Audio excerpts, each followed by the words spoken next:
Halo anak-anak semuanya, jumpa lagi bersama Sir Fadel. Nah, pada bab yang sebelumnya kita telah mempelajari bagaimana pola pewarisan sifat berdasarkan hukum Mendel 1 dan hukum Mendel yang kedua. Nah, di bab kali ini dengan judul pola hereditas, pautan, dan pindah silang, kita akan mempelajari 5 aspek. Yang pertama adalah determinasi seks atau kelamin, yang kedua adalah pautan, ketiga pindah silang, 4 gagal berpisah atau non-disjunction, dan yang kelima adalah gen atau alel letal. Yuk kita bahas satu persatu.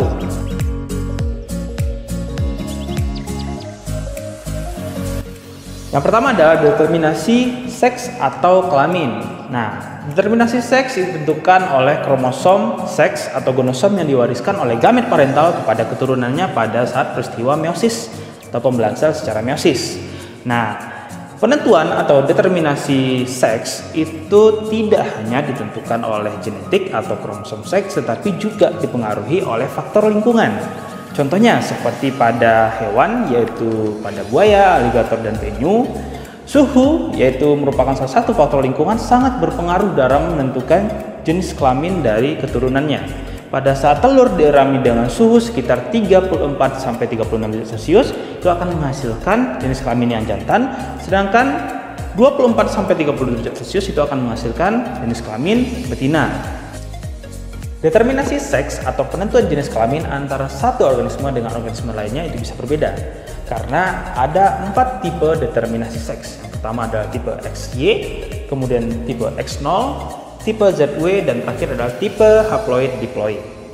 Ya, jadi determinasi kelamin seperti yang sudah saya sebutkan tadi adalah penentuan jenis kelamin berdasarkan kromosom seks yang diwariskan. Meskipun juga ada beberapa organisme yang dipengaruhi oleh lingkungan ya, tapi tetap dominasi dari pewarisan kromosom seks itu sangat tinggi.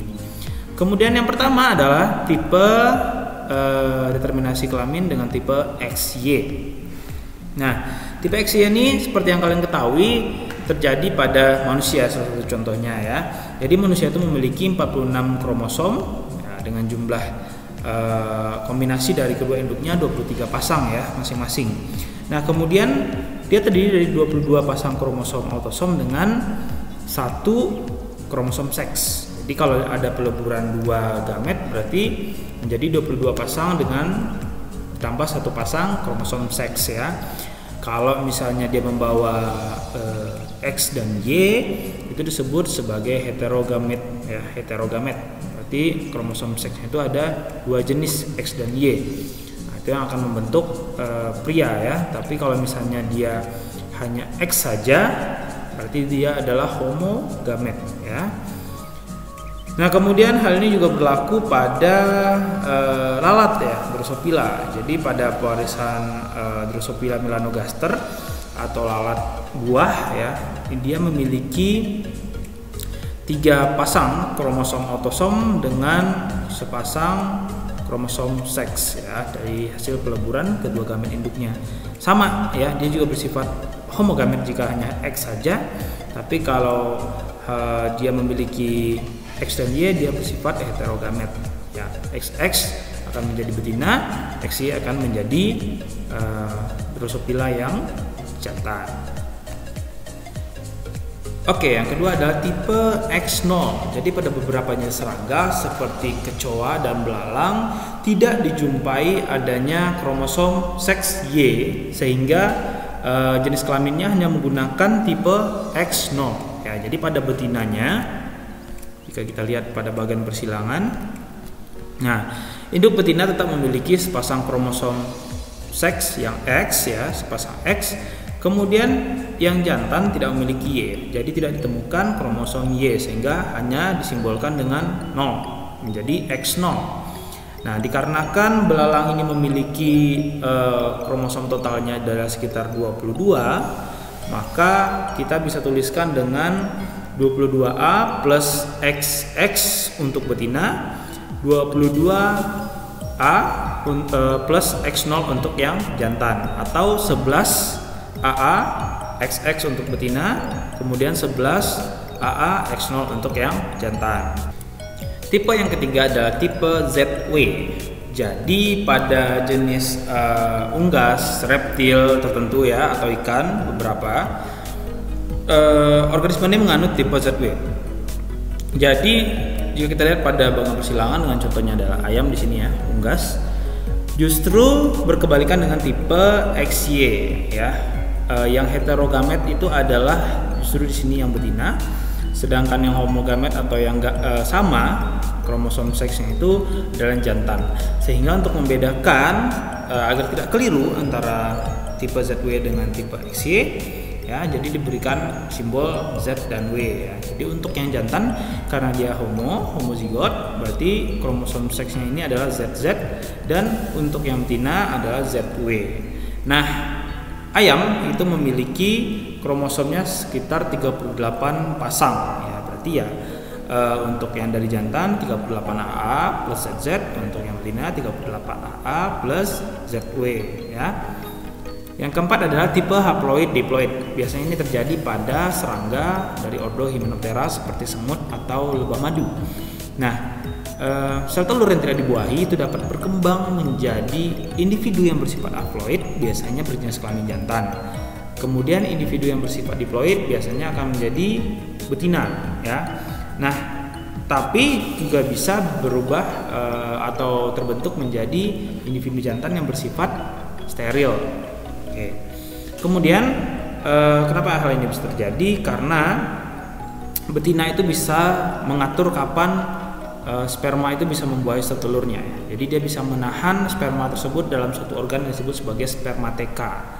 Nah, hal ini juga ada kenapa bisa terbentuk diploid dan haploid, tentunya juga tidak lepas dari sifat lebah yang bersifat partenogenesis ya. Jadi ada kekhasan dari lebah tersebut. Tapi kalau kita lihat dari tipe haploid dan diploid, ini juga membedakan dengan tipe X, Y dan ZW, di mana jika seekor ratu lebah itu kawin dengan lebah jantan, dia akan terjadi kombinasi bukan setengah-setengah ya, tapi 3/4 dari gennya. Nah, kenapa terjadi mekanisme seperti ini? Ini akan menentukan bagaimana komposisi di dalam satu koloni. Apakah dia akan membentuk lebih banyak lebah pekerja, lebah yang untuk ratu, atau pejantan ya. Jadi itulah fungsi kenapa adanya tipe haploid dan diploid. Sehingga pada lebah jika dia bersifat haploid jumlah kromosomnya adalah 16, tapi kalau diploid berarti 32 ya. Biasanya nih kita lihat dari bagannya yang haploid 16 itu adalah jantan, sementara diploid itu adalah betina. Letak gen antara satu gen dengan gen yang lainnya bisa terletak pada kromosom yang berbeda.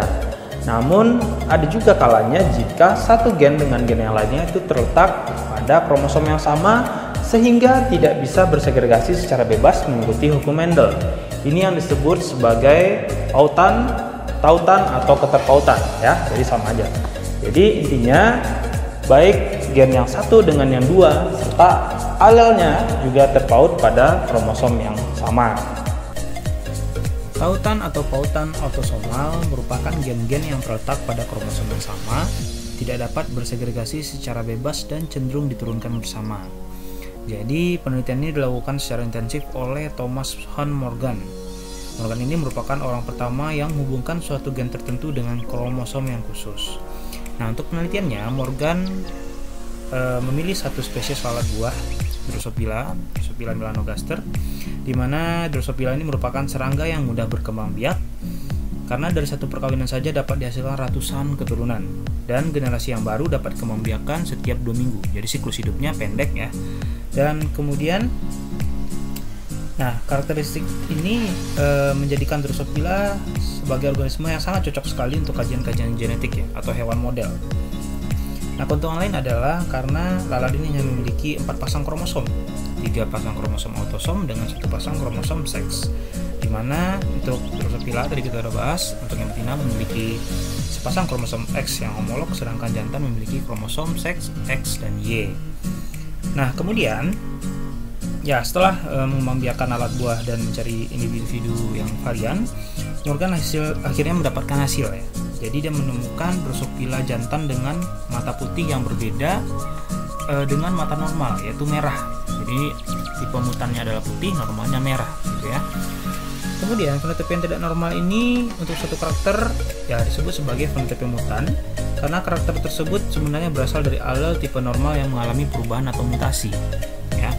Kemudian nah kedua karakter tersebut diamati Morgan, yaitu warna tubuh dan ukuran sayap. Nah, lalat buah tipe mutan memiliki tubuh berwarna hitam dan sayap tipe vestigial atau berkerut yang jauh lebih kecil daripada sayap pada lalat normal. Kemudian diberikanlah simbol untuk alel-alel ini, di mana B itu memberikan sebagai simbol untuk warna abu-abu, B kecil itu hitam, kemudian V besar itu adalah sayap normal, dan V kecil itu adalah sayap vestigial.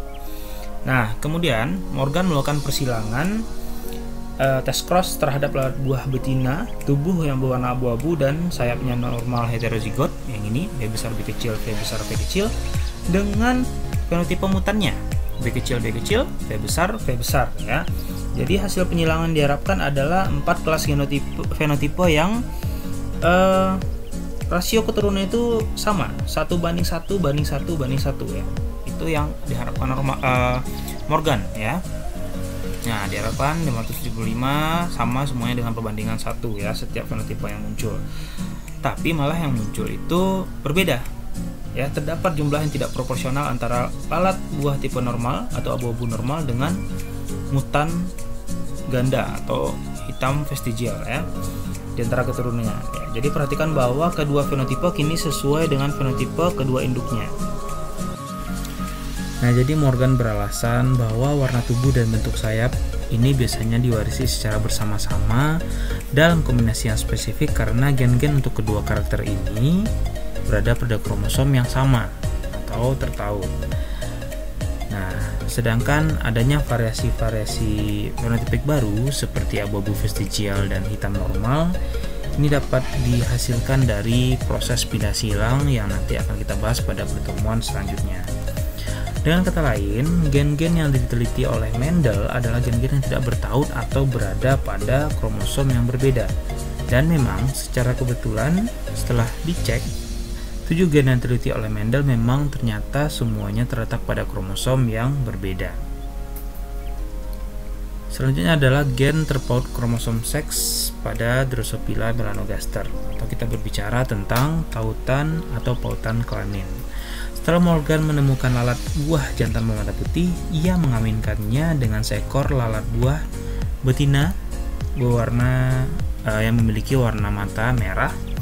Nah, hasilnya adalah keturunan F1 seluruhnya memiliki mata merah ya.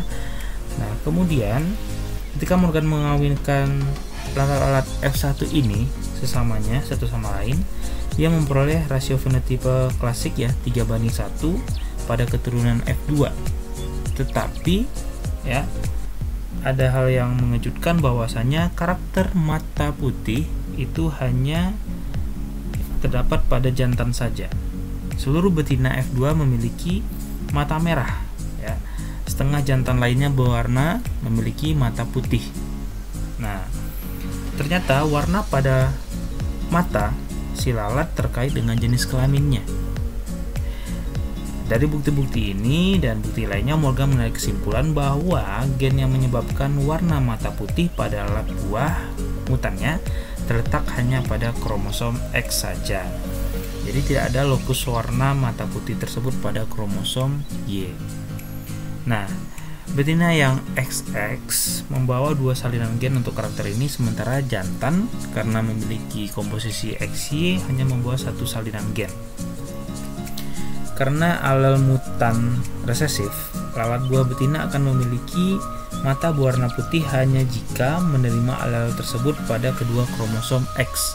Jadi ketika alelnya resesif di XX, barulah dia akan berwarna putih. Nah, hal tersebut tidak mungkin terjadi pada betina F2 dalam eksperimen Morgan ya. Nah, sebaliknya untuk jantan, satu salinan tunggal dari alel mutan ini akan menyebabkan mata putih. Jadi ketika X memiliki alel resesif, Y dia dipastikan memiliki mata putih.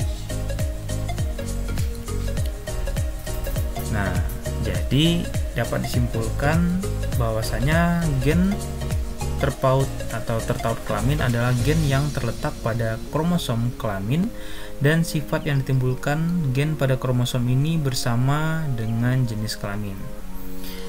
Ada dua jenis gen tertaut kelamin, yaitu gen tertaut kelamin tidak sempurna, ya contohnya gen tertaut X, dan gen tertaut kelamin sempurna, contohnya gen tertaut Y.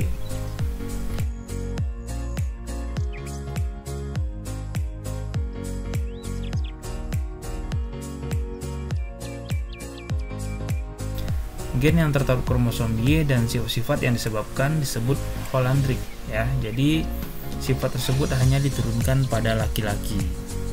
Oke anak-anak, sampai di situ dulu pembahasan kita pada pertemuan kali ini. Seperti biasa, jangan lupa untuk mengerjakan soal-soal latihan yang sudah disediakan.